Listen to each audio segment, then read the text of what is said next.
కొంతమంది అడిగే డౌట్ ఏంటంటే, మా గట్ హెల్తీగా ఉందా? లేదా? ఎన్ని సార్లు మల విసర్జనకి వెళ్ళినప్పుడు మా గట్ హెల్తీగా ఉందని తెలుసుకోవచ్చు అనే డౌట్స్ అడుగుతుంటారు. సో, అసలు గట్ యొక్క ప్రాముఖ్యత ఏంటి? గట్ అనేది మన సెకండ్ బ్రెయిన్. మన బ్రెయిన్ షార్ప్‌గా, యాక్టివ్‌గా పనిచేయాలి అంటే, మన జీర్ణ వ్యవస్థ గట్ అనేది హెల్తీగా ఉన్నప్పుడు మనం యాక్టివ్‌గా ఉండడం సాధ్యపడుతుంది. సో, గట్ అనేది అవర్ సెకండ్ బ్రెయిన్.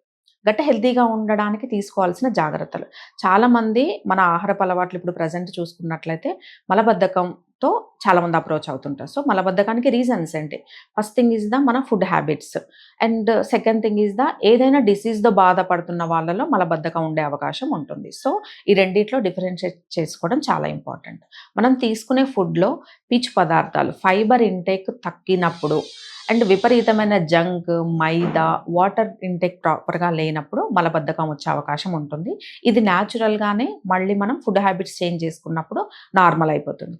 ఏదైనా డిసీజ్ వల్ల కాన్‌స్టిపేషన్ ఉంటుంది అనేది. ఎగ్జాంపుల్ హైపోథైరాయిడ్ ఉన్న వాళ్ళలో హైపో అంటే లో మెటబాలిక్ రేట్ తక్కువగా ఉన్నప్పుడు వాళ్ళలో కాన్‌స్టిపేషన్ వచ్చే అవకాశం ఉంటుంది.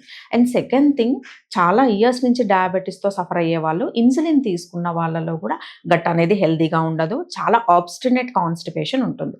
వీళ్ళలో మలబద్ధకం మేము ఫుడ్ మంచిగా తీసుకుంటున్నప్పటికీ మాకు మోషన్ ఫ్రీగా లేదని చెప్తుంటారు. వీళ్ళలో డిసీజ్ వల్ల సెకండరీగా కాన్‌స్టిపేషన్ డెవలప్ అయింది. సో, వాళ్ళలో థైరాయిడ్‌తో బాధపడుతున్న వాళ్ళలో thyroid T3, T4, TSH level with మెడిసిన్‌తో నార్మల్‌కి తీసుకొని రావడం వల్ల సెకండరీగా డెవలప్ అయిన కాన్‌స్టిపేషన్ తగ్గే అవకాశం ఉంటుంది. అండ్ డయాబెటిస్ వాళ్ళలో కూడా ఎక్సెస్ మెడికేషన్ తీసుకున్నా కూడా ఇన్సులిన్ కూడా ఎక్కువైనప్పుడు మలబద్ధకం వచ్చే అవకాశం ఉంటుంది. సో, రూట్ కాజ్ ఐడెంటిఫై చేసి మలబద్ధకాన్ని రెక్టిఫై చేసుకోవచ్చు. సో, ఎవ్వరు కూడా కాన్‌స్టిపేషన్‌ని నెగ్లెక్ట్ చేయొద్దు. ఇది ఒక వార్నింగ్ సైన్‌గా పరిగణలోకి తీసుకోవాలి.